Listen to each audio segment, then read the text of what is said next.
Hello and welcome to the EdTech Podcast, live from BETT. We're right here in the heart of the show today, talking, listening and sharing conversations with educators, innovators and leaders from across the global education and technology community. BETT is all about ideas, connections and the future of learning. And over these episodes, we'll bring you the voices that shape what's coming next.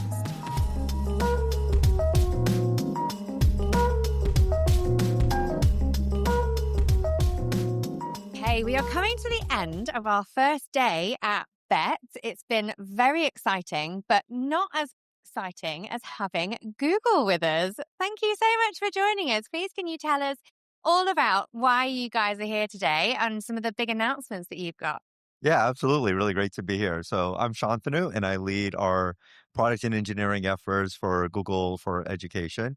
This is one of our favorite conferences to come to. It's an amazing opportunity to meet so many educators, commerce people around the world, and we have a lot of exciting stuff that we're happy to share and get feedback on. As you can imagine, this year a big part of what we're leaning in on is Gemini and AI and the innovation that we're seeing happen in that space. So happy to talk through it. But Absolutely. Well, thank you so much for coming to this show in the UK. I mean, I know obviously you have a huge footfall in the US. We are obviously a global podcast, so listeners all over the world, but really exciting to see the things that are happening and changing within Google and the workspace over the last 5-10 years, the rapid development. But obviously, as you say, Gemini coming in is making a huge impact.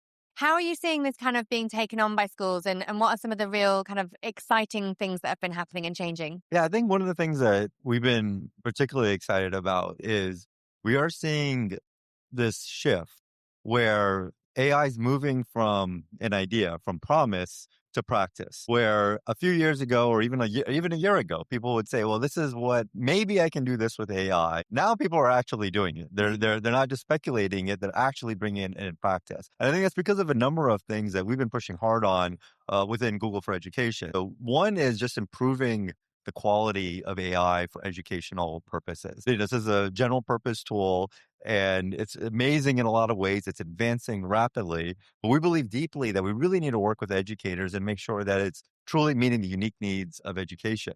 So we've invested heavily in the model. We have this effort called LearnLM, where we're actually fine-tuning the model with the latest learning science to ensure that it's doing things that are going to be pedagogically appropriate. So we've really pushed the frontier of science of how AI can be used for education and really brought that into the models, into Gemini 3 and our core model. Models have gotten a lot better. Gemini 3.0 is just an absolutely amazing model. It can do things like complex math, complex science, really deep reasoning at really high quality. And that's absolutely critical for education use cases, right? If you're going to be showing something for an educator or for a student and it's not getting your math right, or that's not going to work very well inside the classroom, right? So this is something where the quality of the models have improved dramatically. And then the other thing that we're really pushing is making this much more accessible to users. When AI first came out, it was one of these things where if you really wanted the best AI, it was quite expensive to get to. But we've really been able to get really high quality experiences that are much more accessible. So a few months ago, we launched Gemini for Education, where we're giving access to 3.0 Pro with even our highest end reasoning model for free to all education institutions, K-12 and higher ed, to all Google for Education customers. So, and this is a data protected model under very, all data compliant. The data stays with the student. We don't train on it. So really great model. And, these combination where the quality is good and it's now accessible, what we're seeing is educators are really starting to embrace it in a different way. And things that they wanted to do, they were thinking about doing this year, they're really, really doing it. And that is so incredible to hear about the data privacy and the fact that, we're looking at students learning here. We're looking at what they're doing, trying to integrate ethical values around artificial intelligence use, being able to scaffold that into what will become normal part and parcel days of everyday life, right? And I think that's exactly from my perspective I sort of look at education as very agnostic. We work with the schools with what's important to them. And when you're working with an ecosystem like that, it's really important for educators to be able to understand that side of the ethics and the data, right? Because if they're using something outside of that Google Workspace, that is not as secure, is it, as what you're able to allow and support schools to have if they're using Google for Education? Yeah, absolutely. I think this has always been one of the challenges in ed tech, which is there's a lot of tools out there and educators want to try it. They're often experimenting. They want, but you really need to make sure that you're doing things the proper way for the institution. And the proper way for the institution is going to be very carefully ensuring that it is respecting student privacy. It's really empowering the educators the right way under the right terms.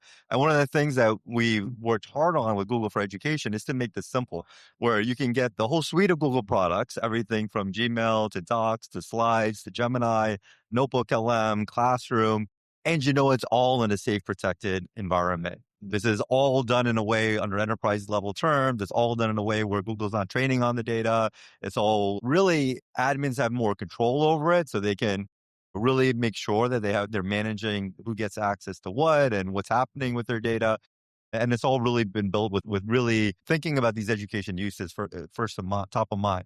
So, that's core to how we approach the problem. And I think you're absolutely right, because there's so many things that are happening in the Yeah. industry and you're trying to make sense of, okay, I want to try it here or there, but Yeah. if it's on different terms, if you're not respecting your student privacy properly, you have to be very careful about that. Yeah, I think that's really vital. And I think another thing you just touched upon of all of those different things within the Google Workspace is it's interoperable, right? So I'm assuming that your Gemini is now kind of infiltrating all of those different things, which surely links to potential of real personalization of understanding that student and the pedagogy behind what they're being taught, what they're understanding, whether there's gaps in knowledge. Is that something that you're kind of looking towards as a kind of a suite as well, to be able to do that sort of hyper-personalized learning? Yeah, I think you called it right. Gemini to us it's both a product where you can go to gemini.google.com and access it, but it's actually a layer. It's a model, right? It's an AI model. Gemini 3 is a model that powers all of our products to a certain extent. So it really is on both sides of that, where we're getting within the use cases of our core products, they're becoming much more intelligent, much more advanced. And we have the ability to have the Gemini app, as a product that you can go into with a lot more personalization for your exact needs. So one of the things that we're actually announcing here at BETT is the ability to take, for example, your Google Classroom context and connect that to the Gemini app. So an educator can go in and it's all, with the right settings, and the educator could turn it on and say, let me connect to the Classroom app in Gemini. Then when they go to Gemini, if they want to ask a question like, hey, I need help adjusting my lesson for next week based on how my students did on their last assignment, Gemini will then go in, access Google Classroom, look at your roster, look at your assignments, look at your grades, understand where students are, and leverage that context and leverage that feedback to give them a much more useful response when they're actually interacting with the chat bot directly. So we have that end of it, but we also have the reverse, which is within Classroom itself. We also have brought Gemini as a part of that experience, so that a lot of the capabilities that you might want. So for example, one of the features we recently launched is the ability to create an audio lesson based on your classroom context. So you can take a piece of context and say, well, I actually want to turn this into an audio lesson. So audio lesson, like NotebookLM, if you haven't seen, they have this like Yeah, really I cool love podcast one of generation my thing. favorite tools. Almost, two AI voices talking and debating it. And a podcast is fantastic, but the student teacher interaction is a little bit different, right? You want to go a lot deeper into misconceptions and other things. So one of the things that we did in Classroom is have this new audio lesson feature where you can actually take your content and convert it into a student teacher dialogue, and have that as a type of lesson. So it goes both ways. You can do it directly in Gemini, or you can bring these type of AI capabilities directly into Classroom. That's incredible. Very creative as well. It really allows so much choice for different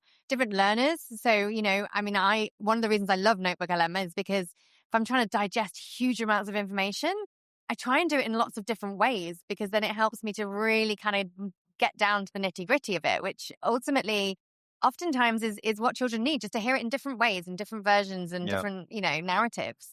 Yeah, no, I think the personalization, I've long believed that, every human wants to learn, like, and enjoys learning. There's a natural joy with learning, but it has to be on your terms, right? It has to be in a way that clicks for you. Nothing more frustrating than when you're just learning on somebody else's terms and it's not clicking in your own Yeah. mind. So I do think that idea that AI can now convert anything. And it was one of the first things with NotebookLM when I was testing it internally, even before it came out externally, I saw like I could take these like deep research papers, like that would be very difficult for me to understand on my own.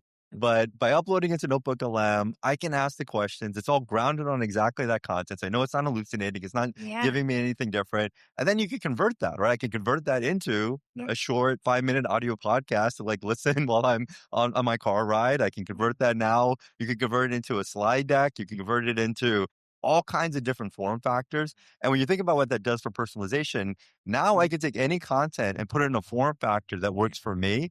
And that I think is absolutely amazing for how it can unlock learning in new ways. This episode is brought to you by Edmentum, a leading edtech provider bringing global, future-ready learning to schools in more than 100 countries worldwide. I'm fortunate enough to have long-time familiarity with Edmentum, their commitment to keeping pace with the needs of today's students and then delivering innovative solutions that both accelerate academic achievement across K through 12 and enhance university and career readiness for all learners truly sets them apart. Backed by the highest caliber of research, Edmentum's AI-driven assessment, personalized curricula, and virtual instruction give the tools to prepare students for successful future. Visit edmentum.com to learn more about Edmentum's comprehensive solutions and how they can help you address your goals. Yeah, it's absolutely incredible. And I think also links to that kind of equity. You were talking there about, you've managed to be able to give the Google Workspace for lots of different regions for free, and in rolling it out and supporting that kind of integration, which is rapidly increasing in demand right now because we are seeing the divide becoming even bigger because of the fact that we don't have access everywhere. And I guess in some respects, having systems like that allow us also to have offline classrooms where we don't need to rely on the technology. We can create in one space and share and actually allow that to be something that's heard or distributed in different ways.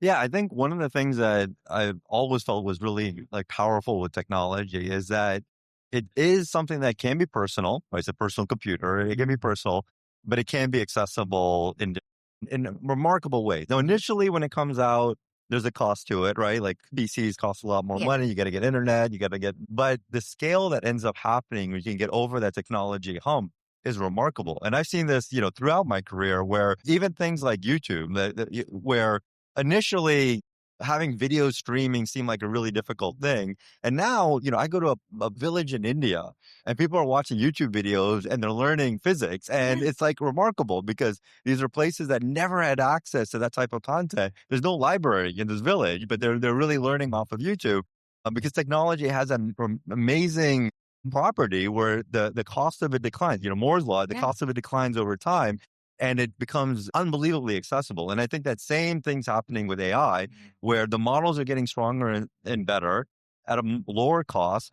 It becomes something that you can actually deploy globally. You can give access to the whole swaths of population that didn't have access to learning on their terms, in their way, in their language, with their local context. All of these things that were barriers before suddenly get removed, and it does really drive it, access and equity in a whole different way.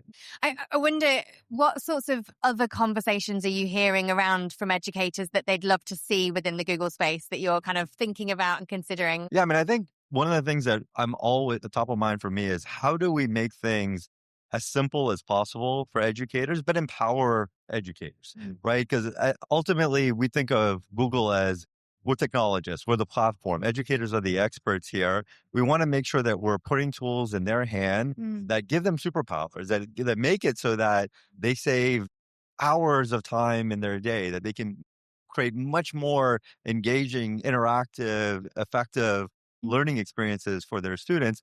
But we want to do that in a way that's as simple and easy to learn as possible. One of the things I always hear is, one, I don't have time. Two, the professional development, the training, everything that goes into this. And we need to support whenever you're going through a technology shift or adoption of new capabilities like we're going through as a society right now. You have to support your users. You have to support your educators here. And to us, it's about making this so that it's just, you get it, you understand it, it's simple, it doesn't require sitting hours in professional development to understand how to use the tool. I can just pick it up and it's going to work for me. And it's always been something that I think we've prided ourselves at Google to Yeah. make really easy to use products that just work. And then they have to be products that fundamentally put you in charge, put you in control. And, we've worked hard on making sure that we call it put the teacher in the loop, where the educator can really guide the students on how they're using AI. They can get the insights. They can really understand what's happening as quickly as possible, and really empowering them in a much, richer way. Because to us, it is really fundamentally about how do you put the educators and how do you save them time. And we were seeing, we've been running pilots all around the world, and we've seen remarkable things. Like actually here, there was a pilot in Northern Ireland where they rolled out Gemini, and they were seeing that educators saved over, like in many cases, up to 10 hours a week of Wow. time. And you just think about the amount of common thing I hear from all educators, like, I'm not just spending my time in the classroom, I'm Yeah. spending hours after class preparing, grading, administrative tasks, thinking about what I have to do the next day. Like, they're doing so many things. Yeah. It's exhausting as a job. And I think if we can save educators time and make it easier for them, but give them more control, that's really what we strive to do. And that's incredible. I know that when I was in the classroom full time, I had maybe a day, if I was lucky, at the weekend where I would have off. But the next day I knew that, as you say, it was right back into planning and working out what I was going to be delivering, what did I need, what resources, creating those presentations, etc., so that my children and my students in front of me were engaged. Whereas actually now that 10 hours, that's incredible. That's, people's evenings to be able to spend with their family, or even actually just spend time understanding the children in front of them a lot more. And that's what an amazing thing to be able to be doing. A bit about some of the other pilots that you've been doing. Whereabouts in the world are we piloting? Oh, I mean, we have pilots. A lot of people are, as you know, Google for Education is widely adopted all around the world, like everywhere. And then in certain places, we're doing these more controlled studies to try to understand, okay, what's the impact on saving educators time? What's the impact on how people are learning differently? So we've been working in areas in Miami-Dade County in the United States, in Italy, parts of Asia Pacific, like just all around the world. And one thing that's really interesting and so important to us, like I said, we are the technologists. We're not the experts on this. And we also recognize different parts of the world do things differently, right? Okay. So you can build a general purpose product, but you really have to understand, okay, here's how things are going to work in this part of the world. Maybe the curriculum is a little bit more top down. If you go to India, the curriculum, there's much more top down. In the United States, it's very bottom up. Educators are really driving it, at the local level, all the policies being driven. So you have all these differences and nuances on how education systems work around the world. So that's why for us, it's about how do we partner with education institutions? How do we make sure that we understand what are they trying to solve for? Then how do we demonstrate how our tools can really support them in that and make sure they're really meeting their goals? And that's what, when we go into these deeper pilots, that's what we're really trying to see and show. This episode is supported by Edruption. Edruption works with schools, trusts, governments, and education organisations to design inclusive, accessible, and sustainable digital systems, moving strategy from paper into practice in ways that genuinely work for people. From digital audits and 360 reviews to coaching for digital and AI leaders, governance frameworks, and safeguarding first implementation. Edruption helps organizations build and refine digital ecosystems that are secure, purposeful, and future ready.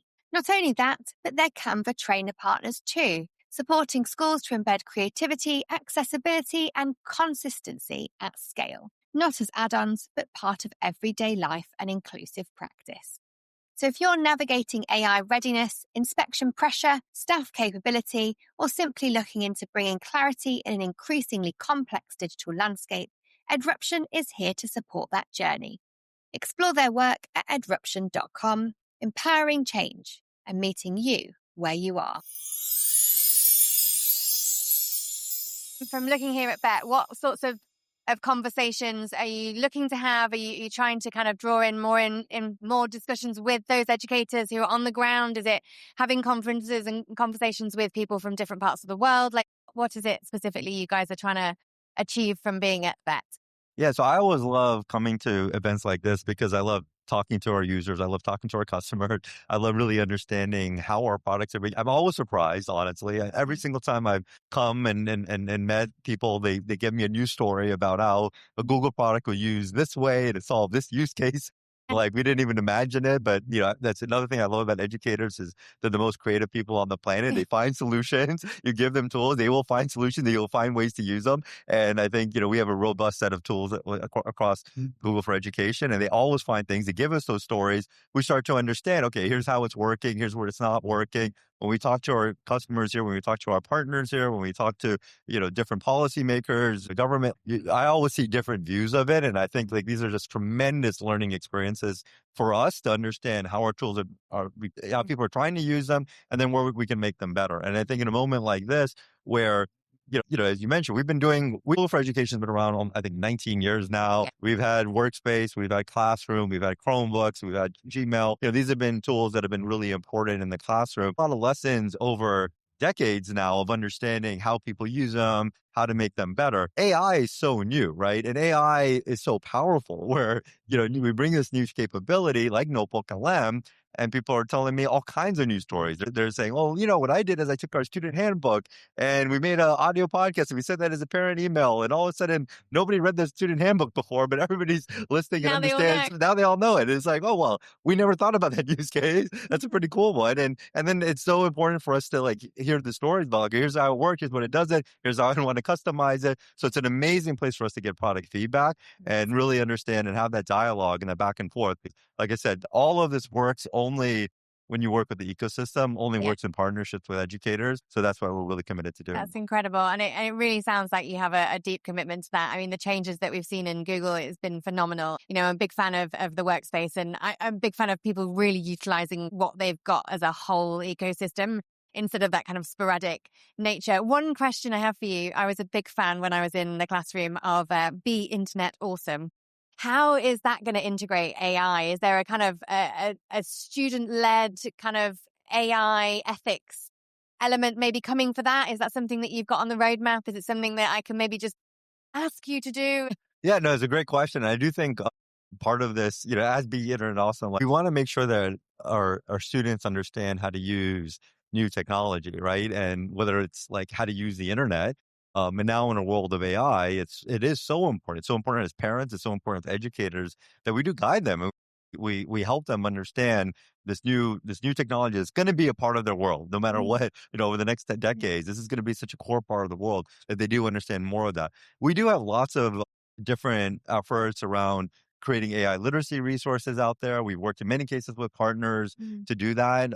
We also have this really cool AI quest, which I'd encourage you to check. I don't know if you've seen the AI quest. But it's really this game-based for younger learners where they can play around and understand AI at a very different level. So we do have really interesting curriculum and content that we've been partnering with others and helping create just to really ensure that the younger users really do understand how to use this technology. I think it's so important. Obviously, we're seeing all over the world governments saying, we need to have students who are fluent within AI literacy and actually how do we do that in a comprehensive way? And actually, oftentimes we look towards people like yourself to say, help, like what is the best way? And I just always was a big fan of the way that you gamified things like Be Internet Awesome, and very love that whole curriculum. So it's good to hear that there's lots of resources coming out from AI as well. It has been an absolute pleasure speaking to you. Thank you so much for coming and spending some time with the EdTech podcast. Have an amazing bet, and I really hope that lots of people come and speak to you. Yeah, great. Thanks for having me. Really fun. Thank you.